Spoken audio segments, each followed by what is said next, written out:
எண்ணமே இல்லாத நிலையை நீ எதுக்கு தேடுற? அதில் ஒரு சந்தோஷம் கிடைக்குது. சந்தோஷம் கிடைக்கிறது இல்லை, உன் வாழ்க்கை எழுந்துருவோம், உன் அம்மாவை எழுந்துருவோம், பொண்டாட்டி எழுந்துருவோம், சொத்து சுகத்தை எழுந்துருவேன், எதுவும் இல்லாமல் போயிடும். எண்ணம் இல்லைன்னா எதுன்னு தெரியாது உனக்கு. எண்ணம் இருக்கிறதால தான் இது என் வீடுன்னு தெரியும், எண்ணம் இருக்கிறதால தான் இது என் மனைவின்னு தெரியும், எண்ணம் இருக்கிறதால தான் இது என் புள்ளன்னு தெரியும். எண்ணமே இல்லைன்னா இது எதுவுமே தெரியாது. அப்போ எதுவுமே தெரியாத வாழ்வு என்ன வாழ்வு? அது என்ன வாழ்வு? அந்த வாழ்வை நீ விரும்புவியா? இல்லை. அப்புறம் விரும்பாததுக்கு தியானம் பண்ணுறேன்னு தியானம் தியானம் தியானம் பண்ண ஊர் ஃபுல்லாக சொல்லிங்கிறான். எவனும் தியானம் பண்ணதே கிடையாது. ஒரு 1000 பேரை உட்கார வச்சுட்டு எல்லாம் ஆழ்மனம் தியானம் பண்ண. இது என்ன எடுத்து வச்சுக்கிற பொருளா? இது எடுத்து வச்சுக்கிற பொருள். தியானம் இல்லை, தானம்னு அர்த்தம். தியானம்னு தானம்ன்றத தியானம்னு ஆகிப்போச்சு. அது இறைவனுக்கு தன்னை தானம் பண்ணுறது தான் தியானம். அப்படி இறைவனுக்கு உன்னை தானம் பண்ணிட்ட பிறகு உந்து என்ன இருக்குது? இங்கே என்ன சாமி இருக்குது? அப்புறம் எதுவுமே இல்லாத வாழ்வு அது என்ன வாழ்வு? இப்படிப்பட்ட வாழ்வை நீ தேடுவியா? ரமணர் சொன்னார், 13 வயசில் அவர் கோமணம் கட்டிக்கின்னு உட்காந்துட்டாரு. அவங்க அம்மா வந்தாங்க, அப்பா ஏன்பா உனக்கு இந்த கோலம், நீ வந்துட்டு வீட்டுக்கு, உனக்கு என்ன தேவையோ நீ என்ன சொல்கிறியோ அதை நாங்கள் கேட்குறோன்னாரு.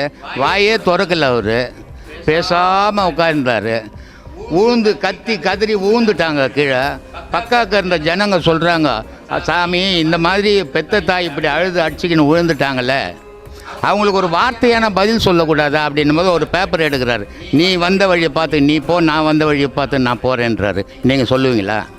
புக்கு படிக்கிறதால எவனும் ஞானி ஆகிட முடியாது. எந்த புக்குலேயும் கடவுள் கிடையாது, எழுத்து தாங்குது.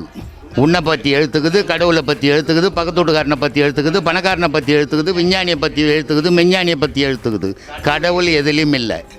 அதை படிச்சதெல்லாம் நான் ஞானி ஆகிடுவேன்னு ஆகவே முடியாது யாராலையும், இல்லையா? அதனால் இதுக்கு இந்த மாதிரி இழக்க நீங்கள் தயாரா? வேலையை மறந்துடுவீங்க. கடவுளுக்கு ஒரு பாட்டு இருக்குது தெரியுமா? பித்தா பிறை சூடி பெருமானே அருளாலான்னுட்டு. அப்போ பித்தா என்ன அர்த்தம்? பைத்தியக்காரன். பைத்தியக்காரன். நீங்கள் பைத்தியக்காராக தயாரா சொல்லுங்க. அதனால் கற்பனையில் கடவுளை கும்பிடக்கூடாது, நிஜத்தில் கடவுளை தேடணும்.